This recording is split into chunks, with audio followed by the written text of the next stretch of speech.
یہ حدیث نہ لوگوں کی روحوں تک اتار دوں۔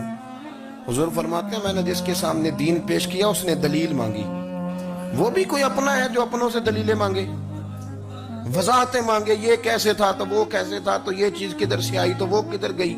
آپ اپنوں سے دلیلیں مانگ رہے ہیں، آپ اپنوں کو کٹہروں میں کھڑا کیا۔ حضور یہ نہیں فرماتے کہ دلیل تھی کوئی نہیں، فرمایا جس نے مانگی میں نے دی دلیل، اور لوگ دلیل دیکھ کے مسلمان ہوئے۔ حضور فرماتے ہیں لوگوں سنو یہ میرا ابو بکر ہے، میں نے اسے کہا کلمہ پڑھ لے، اس نے دلیل ہی کوئی نہیں مانگی، فوراً ہی کلمہ پڑھ کے مسلمان۔ یہ احساس ہے۔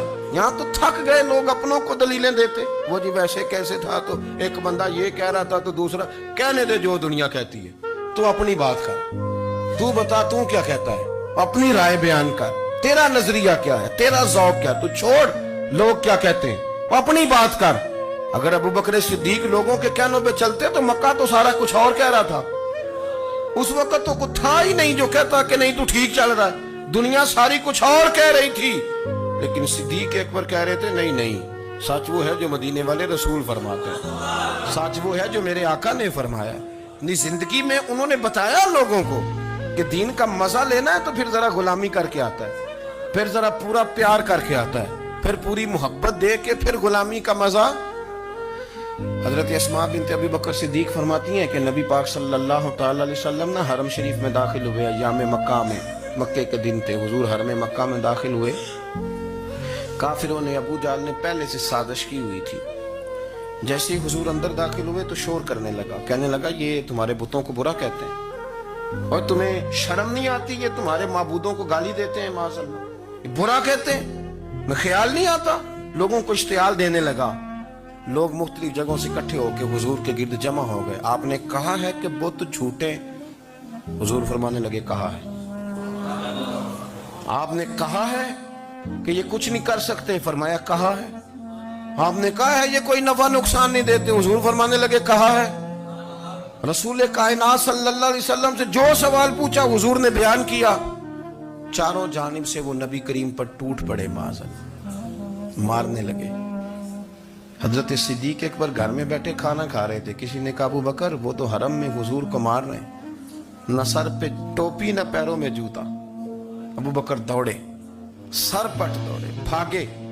حضور زمین پہ لیٹے ہوئے تھے، وہ تکلیف دے رہے تھے۔ حضرت صدیق اکبر نے 2 کو پکڑ کے ادھر پھینکا، 4 کو ادھر پھینکا، 5 کو ادھر پھینکا، ایک جملہ بار بار زبان سے کہتے ظالمو انہیں مارتے ہو جو تمہاری نجات کا سامان لے کے آئے، انہیں تکلیف دیتے ہو جو کہتے ہیں اللہ میرا رب ہے، انہیں مارتے ہو، شرم نہیں آتی۔ اب انہوں نے حضور کو چھوڑ کے تو جناب صدیق اکبر کو مارنا شروع کیا۔ حضرت صدیق اکبر، عقبہ بن ابی معیط، عتبہ اتیبہ، ان کے ہاتھوں میں جوتے تھے۔ آج کل جوتے وہ نہیں ہوتے جو اس زمانے میں تھے، جوتا ہوتا تھا لکڑی کا، کھڑاؤں کہتے تھے، وہ جوتے پکڑ لیے اور جناب صدیق اکبر کے سر پہ مارنے شروع کیے۔ سر پہ جوتے لگ رہے ہیں، لگتے جا رہے ہیں، خون بہتا جا رہا ہے۔ حضرت صدیق اکبر نے بازو کھولے ہوئے بے ہوش ہو کے گرے۔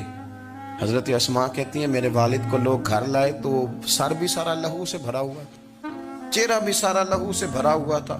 عشق تے اگ دوویں ایک برابر، عشق تے اگ دوویں، عشق تے اگ دوویں ایک برابر، پر عشق دا سیک ودھیرا، اگ تے ساڑے ککھ تے کانے، عشق ساڑے تن میرا، اگ دا دارو می تے پانی، کوئی دسے ہاں بھلا عشق دا دارو کیڑا، سجنا اتھے کچھ نہیں ہو بچتا جتھے عشق ہو رہا دا ڈھیرا۔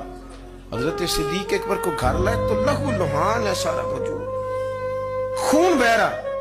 جناب اسماء کہتی ہے میں نے سر پہ ہاتھ رکھا، دیکھوں کہاں کہاں میرے والد کو، میں رو رہی ہوں، میں نے سر پہ ہاتھ رکھا تو کہتی ہیں بال بھی میرے ہاتھ میں آ گئے اور سر سے چمڑی بھی اتر کے میرے ہاتھ میں آ گئی، گوشت بھی سر سے اترنے لگا، سارا سر ان کا مار مار کے انہوں نے نازک بنا دیا، نرم کر دیا۔ آپ فرماتی ہیں وہ بے ہوش تھے، ہم ان کے منہ میں دودھ ڈالتے تھے، لیکن وہ جب بھی آنکھ کھولتے تھے تو زبان پر ایک ہی لفظ تھا، ظالمو انہیں مارتے ہو جو تمہیں کہتے ہیں میں اللہ کا رسول بن کے آیا، انہیں مارتے ہو۔ اس ترتیب سے رسول اللہ کی غلامی کی، اس رنگ میں نبی پاک سے پیار کیا، نبی پاک کے حصے کے زخم اپنے سینے اور دل پر برداشت کیے۔ اس لیے تو میرے کریم نے فرمایا تھا لوگوں سن لو میرے ساتھ جس نے بھی نیکی کی میں نے بدلہ دے دیا. میں نے ابو بکر کو نہیں دیا.